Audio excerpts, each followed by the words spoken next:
All right, this project's titled Intermediate Assembly, but it's actually a fairly easy assembly. There's only a couple moving parts. Most of this project is going to cover some good workflow ideas, and we're going to get started with this public document. Before we can do anything, we need to make a copy. So I'm going to click on Make a Copy to edit and just accept the default name there. So once we're in the copy, we can start creating some things. First of all, we want to create a assembly. So click on the plus symbol in the lower left hand corner and select from the list Create Assembly.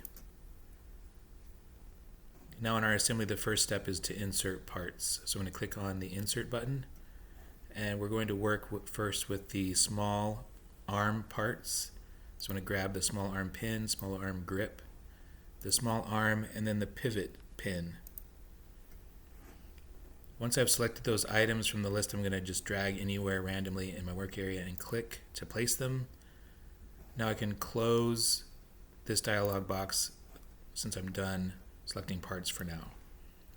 Alright, the first thing I want to do is create a group of parts. And a group of parts is similar to creating fasten mates between those parts, but it's a lot quicker and easier to do it. So what you want to do is select the parts you want to group. So I'm going to select the small arm and the two pins there, and then find the button at the top to group. So I'm going to click on that. Now they're listed in this group dialog box, and you can either add more parts or remove them by clicking on the X's, but this is the group that I want, so I'm going to click the check mark to accept that. And now these parts are going to move together as one. The next thing I want to do is I want to attach this pivot pin to the point of origin. So I'm going to click on that pivot pin, and we'll get this little guy here that you can manipulate it and place wherever you want to. I'm going to put it right in the center of that cylinder. And the next thing I want to do is actually right click the center circle, and from the top choose Move to Origin. That's going to move that right into position. And then the last step would be to right click again and then choose to fix that part in place. So now those parts are stationary in space and they cannot be manipulated. That's kind of going to anchor our project in one spot, and then everything else will move in relation to that. Okay, the next thing I want to do is use the small arm grip, and we're going to create a relationship with the arm that is a revolute mate. So I'm going to find that tool at the top. And then I'm going to choose the center point along the surface of this, but right in the center of the circle. And click to place my first mate right there. I'm going to orbit around and see where it's going to connect. So on this surface, I'm going to just hover over with my mouse on the surface, hold the Shift key down, and that will lock it into that plane. And then I'm going to hover over the center of the circle and then click to place my second connector mate there. And now I have successfully put the two parts together. I'm going to click the check mark and then check my work by seeing the range of motion, making sure that it does revolve around that axis. So that is successful. That's good. That's what we want. So the next thing you can see there, it would be nice to have another small arm on the other side to kind of close in and sandwich in these parts. That's kind of what the design is supposed to be. So we're going to go ahead and create a copy of this small arm. So I'm going to select it first and then right click and choose from the menu Copy Small Arm 1. Now it's copied to the clipboard, and all I need to do is right click anywhere in my work area and then choose Paste Small Arm 1. That's going to plop it right there. And then the next thing I want to do is create a fasten mate between the two parts. So I'm going to first choose this spot on the arm copy, orbit around, and that's the inside. So I'm going to find the inside surface of this pin here and then click there, make sure it's centered in the circle, and that will connect those two parts together, and everything is fastened nicely. So that completes this first part. What I'm going to do at this point is rename assembly 1. So I'm going to right click the tab and choose rename. And we'll name this one small arm. And then what I'm going to do next is create another assembly where we put the large arm and the small arm together. So I'm going to go ahead and click on that plus symbol down at the lower left hand corner and create another assembly. And in this assembly we're going to start with what we've already created, which is the small arm. So I'm going to click insert, and instead of choosing from parts from the Part Studio, I'm now going to switch over to the Assemblies tab, and here I have what I've created in my previous assembly, the small arm. I'll click that, and I've grabbed it. Now I just need to place it in my work area. And right now, this is what we're going to focus on, so I'm going to go ahead and close that dialog box. And we're going to do the same steps as we did in the previous assembly to kind of lock this in position with the point of origin. So I'm going to go ahead and select the pivot pin, place that little thing in the center, then hover over the center circle and right click and move to origin. Then I'm going to just right click it one more time and fix it into place. So now that is where it's supposed to be and it's not moving. Except for this thing that's supposed to move. Alright, the next thing we're going to do is add some more parts. So I'm going to go ahead and go to the insert option, and then we're going to import our large arm grip, and large arm pin. Those three parts. I'm going to go ahead and now just place them somewhere here in space, and then click the check mark because we're done importing parts. Alright, we're going to do some similar steps with the large arm that we did with the small arm. I'm going to create a group by selecting the large arm and then the pin, and then click on the group button. That's going to bring up this dialog box. And I have the two parts that I want grouped. I'm going to click the check mark to accept that.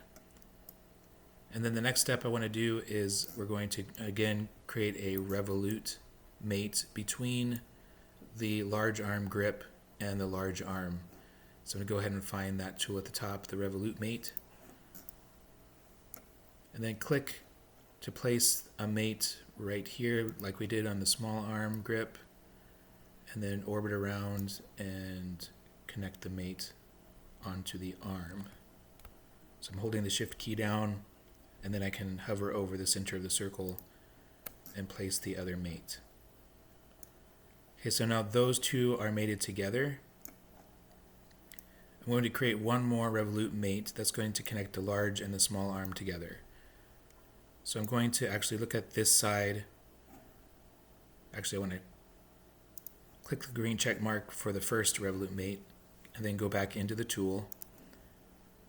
I'm going to create a revolute mate, and on this surface, the inside, the center of the hole, and I'm going to match it up with this surface in the center of that hole.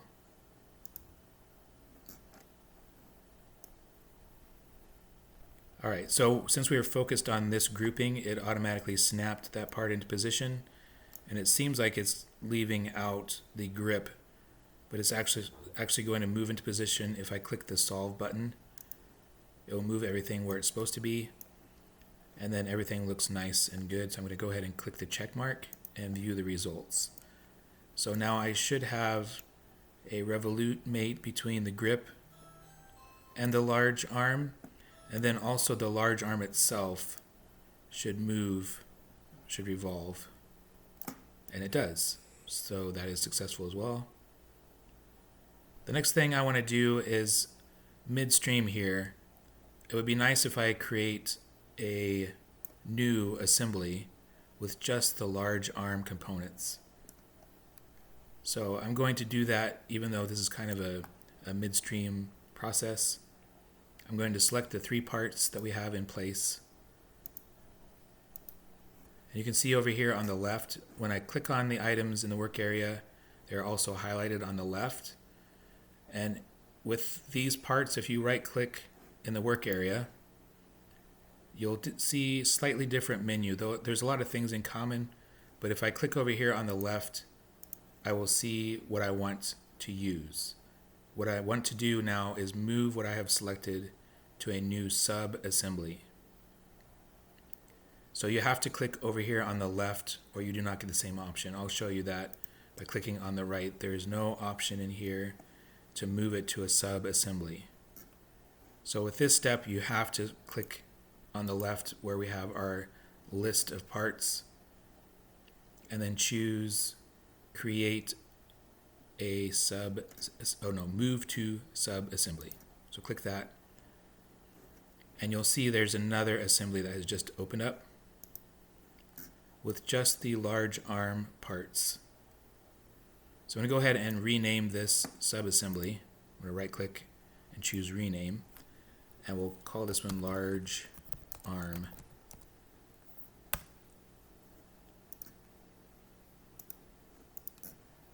Alright, for some reason this is not disappearing. There we go. So now what we need to do is duplicate a couple things. So in our previous arm, we selected the item and then we right click and choose copy and then paste. So we're going to do that same thing here. Copy large arm. It's copied to the clipboard, so I'm going to right click anywhere in my work area and choose paste large arm. That's going to place that. And I also want to duplicate the pin that's in here, but I'll show you a different way to duplicate. So with this in here, I can also choose to insert, and then from the list, choose the large arm pin from the list, and then place it wherever I want to. So sometimes it's quicker and easier to do that if you're duplicating a lot of different parts. You could do it with the insert option, or if it's just one part and you want to quickly copy and paste, sometimes it's faster to do it that way. So I'm going to click the check mark because I've placed all the parts that I want to. And then the connection points that I'm going to be making are the fasten mates. So I'm just going to use a fasten mate to connect this part. Let me go ahead and click there and then attach it to this pin. Just want to make sure that I have the correct spot. And then I'm going to attach the other pin to the other arm. So I'm going to go ahead and just select, actually it's at the bottom. Let's go ahead and find this spot here.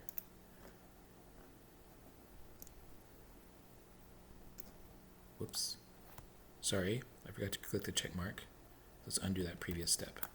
So we have our first connection correct. So I need to click the check mark first. Now I can go back in and do another fasten mate for the second pin. So I'm going to choose this spot here, orbit around to get the right spot, and connect it right there. Alright, so I'm done with my large arm. This whole assembly is just a large arm. So I'm going to go back into the assembly where I'm combining the two together. I'm actually going to rename this. Just name it grip. Or actually, let's make it clamp.